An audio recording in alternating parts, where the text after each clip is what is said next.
Cher Castelpontine, cher Castelpontin, j'ai voulu faire un nouveau point aujourd'hui dans le cadre du Covid-19 et aborder bien entendu la distribution à venir des masques, la réouverture des écoles, entre autres sujets.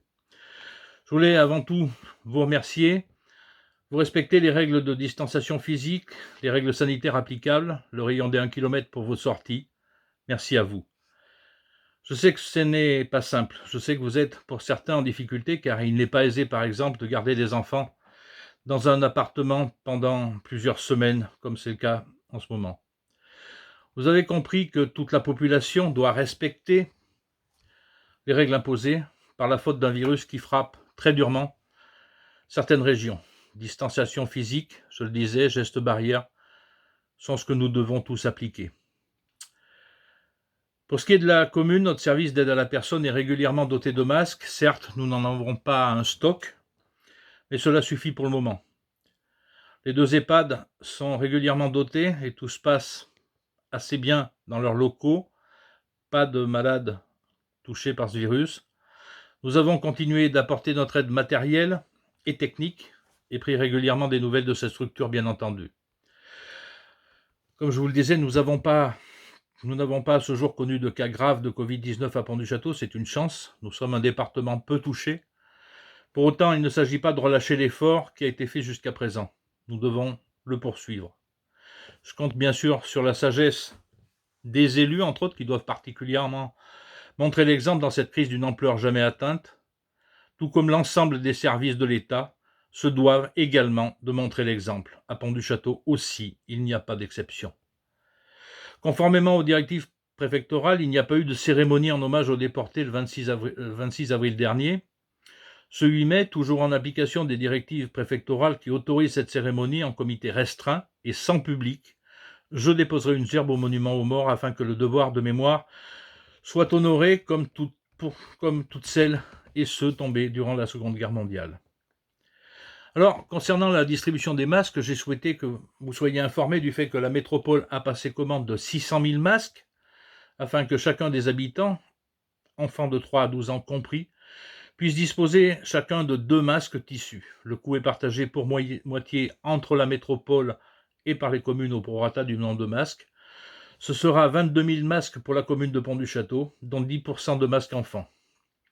Dès les livraisons effectuées à Clermont-Auvergne Métropole, nous commencerons la distribution qui sera organisée quasiment sur tout le mois de mai. Les plus de 74 ans recevront leurs masques à domicile en premier, puis nous distribuerons les masques à chaque famille avec le nombre de masques pour chacune d'entre elles. L'inscription sur la page Démarche simplifiée est un succès.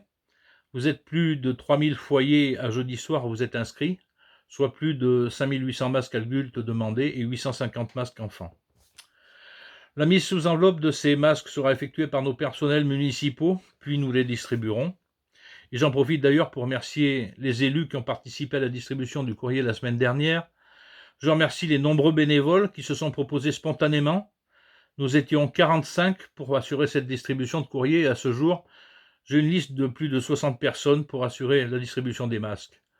Cela montre votre solidarité, votre dévouement dans une période aussi difficile. Je voudrais bien sûr remercier également toutes les couturières bénévoles qui ont fabriqué des masques tissus et continuent à le faire. Plus de 120 masques ont été récoltés, distribués en fonction des demandes, plus particulièrement aux personnes les plus démunies. Et puis bien sûr, sujet très important et je le sais très attendu, les écoles. Si le 7 mai, le gouvernement confirme le début du confinement, elles accueilleront à nouveau les élèves le 12 mai, pour ce qui est de la maternelle et de l'élémentaire. Tout n'est pas encore calé, du fait de directives qui arrivent seulement au compte-gouttes, et c'est bien normal. Le jour du 1er mai, il n'y avait pas de muguet, puisque les fleuristes étaient fermés, et comme nous devions rester confinés, eh bien, j'ai proposé une conférence téléphonique avec les directrices et directeurs d'école, les représentants des parents d'élèves, et 2 personnels participaient également avec Madame Erez, adjointe. Je profite d'ailleurs de ce moment pour remercier toutes ces personnes qui ont pris le temps, ce jour particulier, pour que nous puissions travailler et avancer ensemble.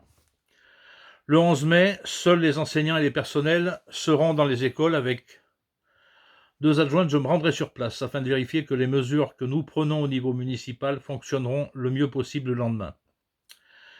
Pour ce qui est du ressort de la commune, le périscolaire sera prêt. La restauration scolaire sera capable de fournir un repas froid, mais complet, à chacun des élèves, 15 par classe, soit un maximum de 585 élèves. Notre chef cuisinier a œuvré afin que toutes les précautions soient respectées, mise en barquette, mise sous sac individuel, bouteille d'eau pour chaque enfant, couvert en bois recyclable. C'est là un très gros travail qui a été effectué, les menus sont d'ores et déjà établis pour les 2 premières semaines. Je tenais particulièrement à ce que ces repas puissent être servis avec une éventuelle fourniture de repas qui aurait pu être faite par les parents, mais qui aurait certainement rajouté des inégalités. Ça, je ne le souhaitais pas, mais aussi parce que je le sais, des familles sont en difficulté et je souhaite que leurs enfants puissent être nourris correctement à l'école. Alors, dans le détail, pour l'école maternelle de Ciaubrac, les enfants déjeuneront au restaurant scolaire ainsi que dans les commensaux.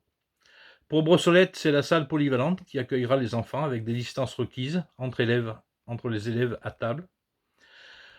Pour l'école René Cassin et l'école Jean-Alix, les enfants déjeuneront dans les cantines et dans les salles de motricité qui sont réquisitionnées pour l'occasion. Si la place venait à manquer, nous avons prévu la possibilité de monter des barnums sous les préaux. Après le passage de chaque enfant, les tables et chaises seront désinfectées. Les garderies fonctionneront, mais celle du soir se terminera à 17h30, car je souhaitais que soit disponible le plus de personnel possible durant la pause méridienne. D'ailleurs, des personnels non affectés dans les écoles en temps normal seront mis à disposition pour assurer la sécurité sanitaire dans les groupes scolaires.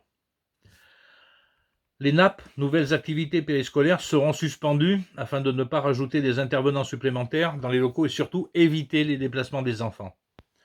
Locaux scolaires qui seront interdits d'accès aux parents, même pour les écoles maternelles. Sur ce sujet, nous travaillons conjointement avec la police municipale et les équipes enseignantes pour que l'accueil des plus petits se déroule dans les meilleures conditions possibles. Quand je dis suppression ou suspension des nouvelles activités périscolaires, nous garderons les enfants durant ce temps. Le lavage des mains sera effectué avant l'entrée en classe, avant et après les repas, et autant de fois que nécessaire. Nous respecterons et ferons respecter au mieux les protocoles sanitaires mis en place. Je tiens à vous dire que je ne prendrai aucun risque, ni avec les enfants, ni avec les professeurs, ni avec les personnels municipaux.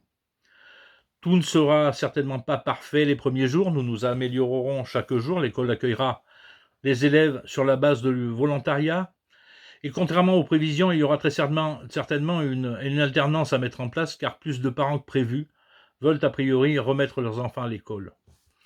Encore une fois, pour ce qui est du périscolaire, je mettrai tout en œuvre pour le meilleur accueil, dans les meilleures conditions, et je sais qu'il en sera de même pour la classe. J'ai une totale confiance en nos enseignants, qui eux aussi feront leur maximum pour les enfants.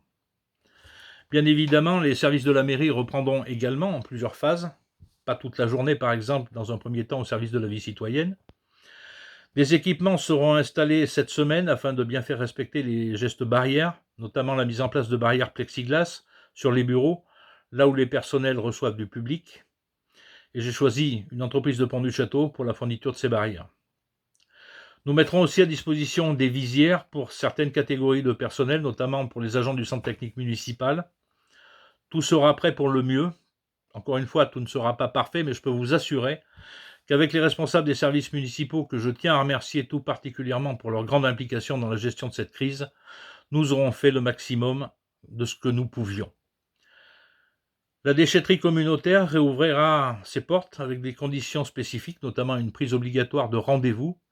Une communication spécifique vous sera faite dans les tout prochains jours. Alors, on peut être pour ou contre la reprise de l'école le 12 mai. Je savais que le confinement ne serait pas une mince affaire. La méthode utilisée par l'État est très militaire, si je puis dire, et je crois qu'il n'y a pas d'autre méthode, quoi qu'on en dise, pour tenter d'éradiquer un virus dont on sait encore très peu de choses, et pour commencer ce déconfinement. Tout peut évoluer, changer chaque jour. La bataille, elle est loin d'être gagnée. Tout est possible, je vous l'ai dit, chaque jour, et j'allais dire, tout est possible, même son contraire. On peut râler, on ne peut pas être d'accord avec des décisions qui sont prises, mais pour moi, il doit y avoir un élan d'unité. Unité dans les difficultés actuelles et celles à venir. Et il en faudra, notamment au niveau de l'économie et de l'emploi, il y aura de la casse, il faut le dire. Il faudra tout mettre en œuvre pour qu'il y en ait le moins possible.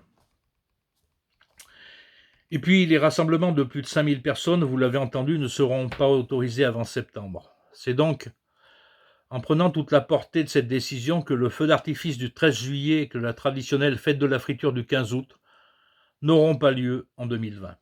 J'espère que ces fêtes ne seront que plus belles en 2021.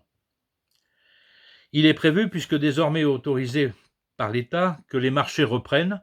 Les nôtres reprendront donc, et dès le jeudi 14 mai, avec la mise en place de pratiques spécifiques pour suivre les règles sanitaires. Ceci, encore une fois, si les directives ne changent pas le 7 mai. Les informations que je viens de vous délivrer sont valables à ce jour. Nous sommes tous impatients d'arriver au 11 mai pour le début du confinement, mais je le rappelle, c'est bien le 7 mai que nous saurons et pas plus tard ni avant. Aujourd'hui, des moyens sont mis en œuvre pour un début de déconfinement, mais il n'est pas impossible que celui-ci soit repoussé si les cas de Covid repartaient à la hausse et si tout simplement nous relâchions nos efforts qui, à ce jour, portent leurs fruits. Alors, continuons à respecter les règles, les gestes barrières, la distanciation physique. Ce sont à ce jour les seuls moyens pour repousser le virus et qu'il ne nous atteigne pas.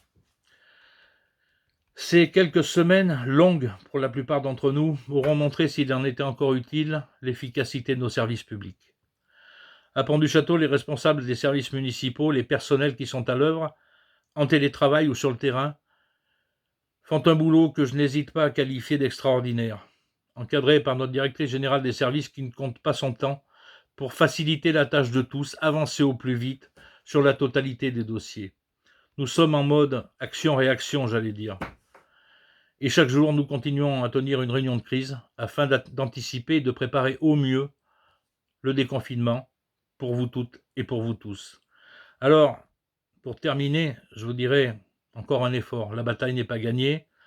Continuons à respecter les gestes barrières, la distanciation physique, ne pas sortir plus qu'autorisé. Et oui, je le crois, tout se passera bien. C'est ce que je souhaite à toutes et à tous. Merci.